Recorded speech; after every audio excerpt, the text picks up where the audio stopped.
आज जो हाईकोर्ट में हुआ, आज इससे एक बात पता चल गई है कि ईडी के पास सत्येंद्र जैन जी के खिलाफ कोई भी सबूत नहीं है। जब हाईकोर्ट में उनसे पूछा जाता है कि क्या सत्येंद्र जैन जी अक्यूज्ड हैं, तो तब वो कहते हैं नहीं, वो अक्यूज्ड नहीं है, उन्हें सिर्फ पूछताछ के लिए रखा जाता है। जब उनसे पूछा जाता है कि आपके कोई सत्येंद्र जैन जी के खिलाफ शिकायत है, तो कहते हैं नहीं जी, हमारे पास कोई शिकायत नहीं है। क्या सत्येंद्र जैन जी के खिलाफ एफआईआर है, तो ईडी कोर्ट में कहता है कि हमारे पास कोई भी एफआईआर नहीं है। तो आज जो सारी हाईकोर्ट की प्रोसीडिंग हुई, उसमें जो पक्ष इन्फोर्समेंट डायरेक्टोरेट ने रखा, उससे स्पष्ट हो गया है कि सत्येंद्र जैन जी के खिलाफ जो केस है वो बिल्कुल फर्जी है। और स्मृति ईरानी जी जो रोज टीवी पर आ रही हैं, सत्येंद्र जैन जी पे अनर्गल मनगढ़ंत आरोप लगा रही हैं, उनको अब सत्येंद्र जैन जी से माफी मांगनी चाहिए कि जब ईडी खुद कह रहा है कोई शिकायत नहीं है, जब ईडी खुद कह रहा है कोई एफआईआर नहीं है, तो स्मृति ईरानी जी ये मनगढ़ंत आरोप कहां से लगा रही हैं? ईडी कह रही है कि उन्होंने सिर्फ इंटेरोगेशन के लिए उन्हें रखा हुआ है, लेकिन ये सवाल तो है ही कि अगर इंटेरोगेशन के लिए ही रखा है तो उन्हें कस्टडी में रखने की क्या जरूरत थी? आज भारतीय जनता पार्टी की केंद्र सरकार आम आदमी पार्टी से डरी हुई है।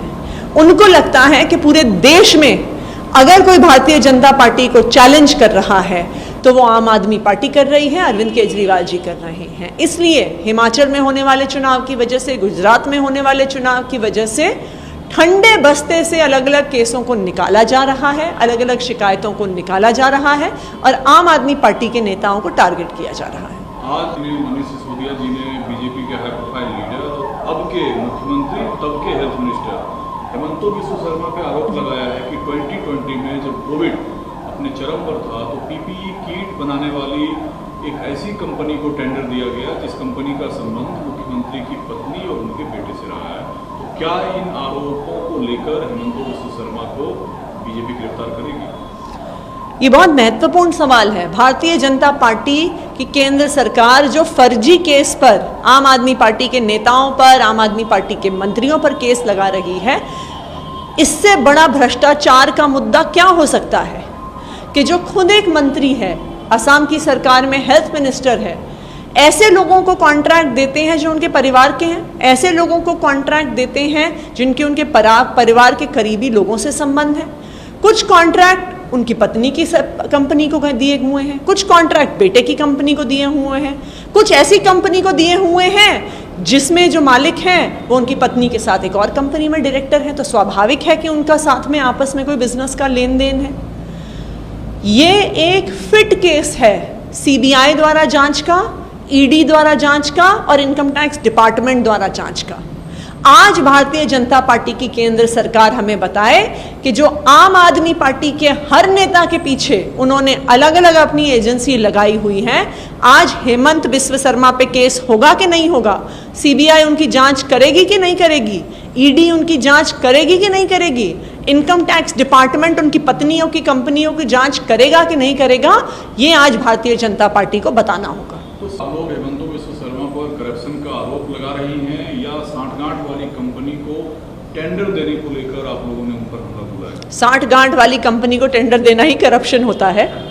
वो अगर अपनी पोजीशन में हेल्थ मिनिस्टर के तौर पे अपनी पत्नी के कंपनी को, अपनी बेटे के कंपनी को, अपनी पत्नी के बिजनेस पार्टनर की कंपनी को अगर कॉन्ट्रैक्ट देते हैं, ऐसी कंपनियां जिनका हेल्थ और हेल्थ इक्विपमेंट बनाने में कोई भी एक्सपीरियंस नहीं है, जो महंगे दामों पे पीपीई किट बना रहे हैं, जो महंगे दामों पे सैनिटाइजर बेच रहे हैं, तो ये करप्शन नहीं है तो और क्या है? ये फिट केस पर सीबीआई इन्वेस्टिगेशन, ईडी इन्वेस्टिगेशन और इनकम टैक्स डिपार्टमेंट की इन्वेस्टिगेशन है। वो ट्वीट के जरिए आप हेमंत बिस्वा शर्मा देते हैं, वो कहते हैं उनकी पत्नी ने गरीब और असहाय लोगों के लिए 1500 फ्री पीपीई किट हेल्प किया और ये जो आरोप है इसके एवज में आपराधिक मानहानि का मुकदमा वो आम आदमी पार्टी के लीडर को दर्ज करवाएंगे। तो करे ना सीबीआई इन्वेस्टिगेशन, पता चल जाएगा कि भ्रष्टाचार हुआ कि नहीं हुआ। करे ना ईडी इन्वेस्टिगेशन, पता चल जाएगा भ्रष्टाचार हुआ कि नहीं हुआ। करे ना इनकम टैक्स डिपार्टमेंट इन्वेस्टिगेशन, पता चल जाएगा कि भ्रष्टाचार हुआ कि नहीं हुआ। वो खुद कॉन्ट्रैक्ट देने वाले, खुद जज और जूरी और वकील खुद नहीं हो सकते हैं, इसीलिए इस देश में इन्वेस्टिगेशन एजेंसीज बनी हैं। और ये बिल्कुल भ्रष्टाचार का साफ केस है। सीबीआई की इस पे इन्वेस्टिगेशन होनी चाहिए, ईडी की उन कंपनियों पे इन्वेस्टिगेशन होनी चाहिए, इनकम टैक्स की भी इन्वेस्टिगेशन होनी चाहिए।